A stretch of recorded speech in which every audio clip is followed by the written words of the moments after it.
Sa ngalan ng Ama, ng Anak at ng Espiritu Santo. Banal na Diyos, aming Ama na sa langit, Ikaw si El Shaddai, ang Diyos na makapangyarihan sa lahat.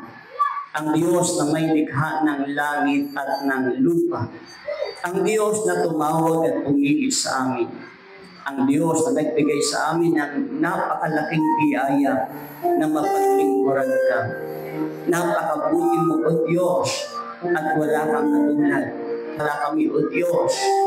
Apart of you, Lord God, we can do nothing. Ang tagumpay ng lahat ng bagay nakasalalay sa iyong kamay. Ay po namin na pagpalain ang lugar na ito. Pagpalain ang mga manggagawa mo.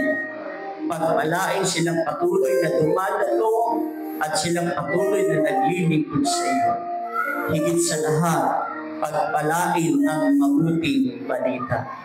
Kayo, O Diyos, ang tumayo sa aking pagtayo. Kayo ang higit na magsalita sa aking pagsasalita. At inaangkin po namin, O Diyos, kaming lahat ay pagpapalain. Sa pangalan ni Jesus, sa ngalan ng Ama, ng Anak at ng Espiritu Santo, purihin ang Panginoon. Atin pong ebanghelyo ngayon, ang mensahe ay pinamagatan po natin itong katatagan sa buhay. Pakiulit po. Stability in life. Mahalaga maging matatag tayo. Kasi, di ba, mamamatay tayong lahat. Mahirap naman kung abutan tayo sa panahon ng ikalalayo natin sa Diyos. Sabi nga, aanin daw natin na ang bahay ay palasyo o ang nakatira naman ay kuwago. Mas mabuti pa ang bahay ay bahay kubo, basta ang nakatiray tao. Mas mainam na daw na hindi tayo nakapokus sa pagpapayaman sa mundong ito kung makapagpapalayo naman at makapagpapahangit ng ating buhay sa harapan sa Diyos. Amen? Mas mainam na yung kahit paano may bahay ka, nabubuhay ka pa, malakas ka, at kaya mo pang lumakad, manilingkod na kay Yahweh El Shaddai. Kaya ang mensahe natin, pinamagatan natin itong stability in life. No? Katatagan sa buhay. Okay, makinig po tayo. Ang ebanghelyo natin ngayon ay naglalaman ng talinhaga, parabola. Tungkol ito sa mayaman niya pero tinawag siya ng Diyos na hangad. Ito pong mensahe na ito ay magbibigay po sa atin ng napakahalagang aral.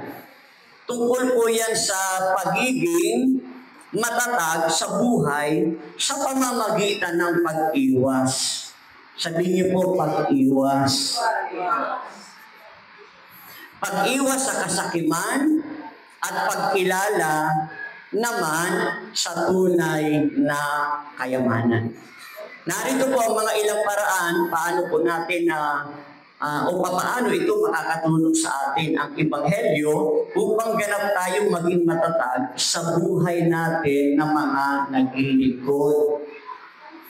Napakarami po kasi pwedeng magpahatak sa atin at dalhin tayo sa nakaka-influence bagay tulad ng pagpapayaman at pagiging sakim sa maraming bagay.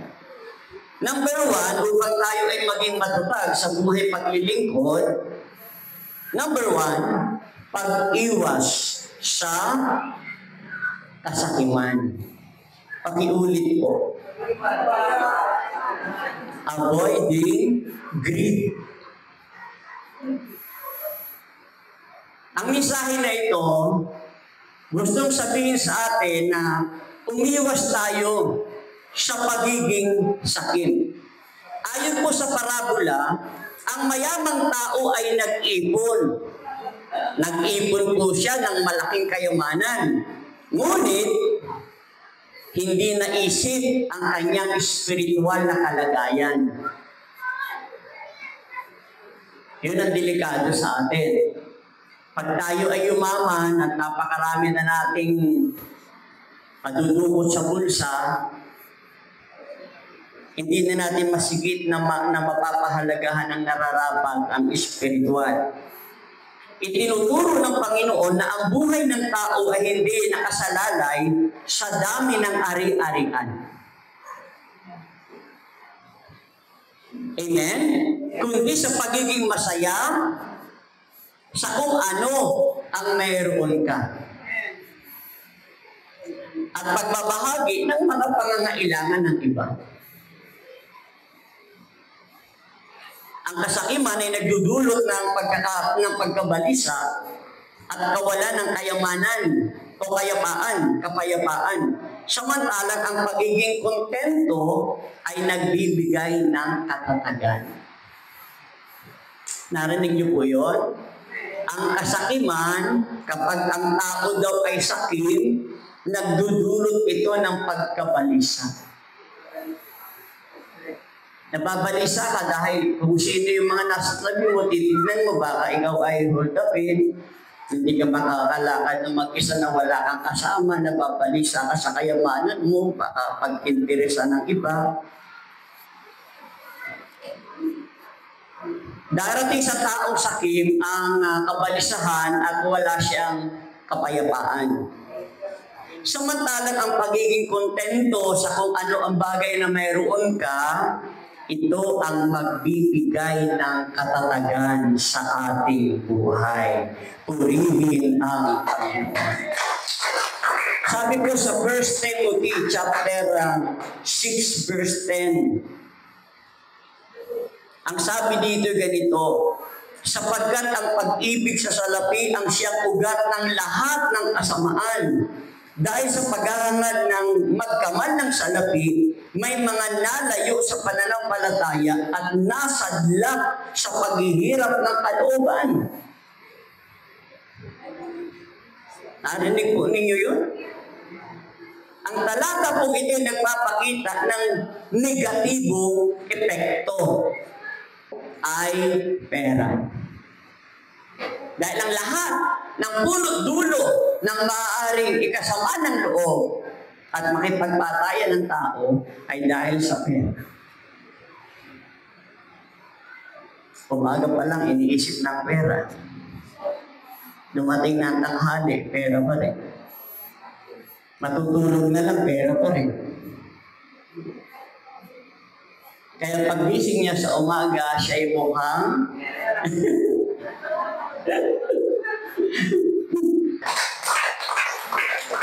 isa lang ang naintindihan ko. Isa lang ang naintindihan ko. Pag pinili natin ang maglingkod sa Diyos at manindigan ka sa iyong panawagang tinawag ka ng Diyos, tapat ang Diyos. Hindi niya pababayaan ang taong tunay na naglilingkod sa Kanya. Walang naglingkod sa Diyos na Kanyang pinabayaan. Ilang beses ko nang nakita yan sa buhay ko. Ay kung hindi siguro ako naging totoo sa Diyos, baka pinabayaan na lang din niya ako masadak sa kung saan na lang ako pupulutin ang kampungan. Pero tapat ang Diyos. Tinuturuan tayo ng mensahe na ito, itong number 1 na ito, na avoiding greed, pag-iwas sa kasakiman. Nakita ko, kung ako ay nagdesisyon na piliin ko yon, mawawala na ako sa paglilingkod. Amen? At tandaan natin, God without man is still God, but man without God is nothing. Alisan mo daw ng tao ang Diyos, mananatiling Diyos yan. Pero ang tao, alisan mo siya ng Diyos. Naging tao kaya siya kung walang Diyos. Amen? Kung iintindihin talaga natin ang buhay natin, kaya kanina seryoso ako, pinatabi ko kayo sa balikan para sabihin sa inyong mamamatay ka din. Kasi yung sinasabi dito na maging sakim o huwag maging sakim, isa sa paraan para maging matatag ang buhay mo. Kasi yung kasakiman ang magbibigay sa atin ng kabalisahan at mawawala sa atin ng kapayapaan. at tunay na paglilingkod sa Diyos. Kaya ito buhay wala sa laki ng bahay. Ang buhay wala sa dami ng sasakyan. Hindi ko sinasabing masama ang bahay.